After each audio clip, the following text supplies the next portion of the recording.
Bonjour à tous et à toutes. La vidéo que vous allez prochainement visionner est un projet donné à tous les élèves en cours d'histoire des arts. Le sujet demandé était de travailler sur les autochromes de Julien Gérardin. Mais qui était Julien Gérardin? Je pense que très peu d'entre vous le connaissent. Julien Gérardin était un notaire à Nancy qui vivait au début du XXe siècle. Il s'est ainsi spécialisé dans les autochromes parce qu'il aimait beaucoup la photographie. Ainsi, avec notre groupe, on a décidé de se pencher sur le rapport cinéma-autochrome afin de comprendre plus en détail les autochromes de Julien Gérardin. Ainsi, dans notre rapport cinéma-autochrome, nous avons trouvé que ce sont les frères Lumière qui sont les premiers à avoir utilisé l'autochrome dans le cinéma. Donc, parmi les multiples inventions que l'on doit aux frères Lumière, l'autochrome est l'une des plus méconnues. L'autochrome est une avancée majeure dans le domaine de la photographie, pensé pour simplifier le processus trichrome traditionnel. Il est le premier procédé industriel de photographie couleur breveté en 1903 et il sera seulement commercialisé 4 ans plus tard, soit en 1907.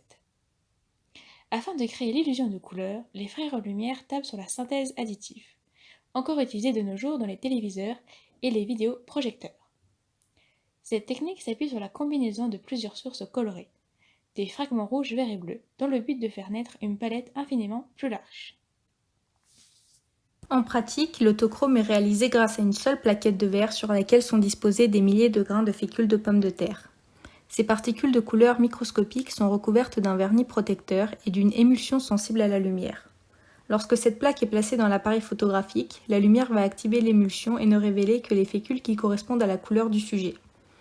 Comme le dit le manuel des usines Lumière, supposons que le sujet soit vert. L'émulsion ne subira l'action de la lumière que derrière les grains de fécule vert. Les grains orangés et violets arrêteront à peu près complètement la lumière. Cela donne une image à cheval entre la photographie et la peinture pointilliste.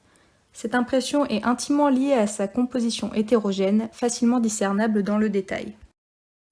Malgré sa popularité, notamment pour documenter dans la vie des tranchées, durant la Première Guerre mondiale, l'autochrome n'a pas connu une transition facile sur la toile. Au début des années 1930, les frères Lumière sont décidés à offrir ce procédé au cinéma. Ainsi, ils inventent le film color puis le lumicolor. Ces deux procédés appliquent la technique autochrome à la pellicule, mais malheureusement, ces deux procédés souffrent de beaucoup de défauts. Temps d'exposition trop long, difficulté de capter le mouvement, et l'image est beaucoup trop lente à imprimer. Les problèmes techniques sont bien trop nombreux pour en faire un concurrent sérieux du Technicolor. Malgré ces inconvénients, les films tournés en Filmcolor et Lumicolor ne brillent pas par leur rendu sur l'écran.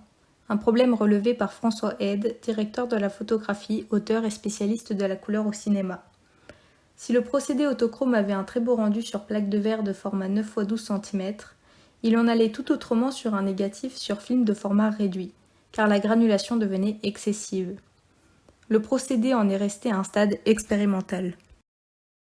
Mais il ne faut pas croire que c'est seulement dans les années 1930 que l'autochrome a disparu. Non, on lui a redonné une chance en 1950 avec une dernière tentative avec l'Alticolor. Malheureusement, les pellicules qui témoignent de cette phase expérimentale du cinéma sont désormais rarissimes, de même que les techniciens capables de leur redonner vie. Pour autant, au jour d'aujourd'hui, en 2021, on reparle de Julien Gérardin et de ses autochromes, pour montrer qu'on peut toujours redonner goût à quelque chose qui a été perdu. Parmi les laboratoires contactés pour les restaurer, aucun ne travaille actuellement sur des restaurations de cette nature. Aujourd'hui, seul le CNS détient des films autochromes. Le film autochrome semble n'être plus que le vestige d'une technologie déjà dépassée. Sur ce, la vidéo se termine. Merci pour nous avoir accordé ce temps et nous avoir écoutés. J'espère que vous avez retenu certaines choses, du moins des petits détails par-ci par-là, et que cette vidéo vous aura intéressé, et que ça vous aura même intrigué à aller voir les autres vidéos de nos autres camarades sur d'autres projets, enfin plutôt sur d'autres thématiques.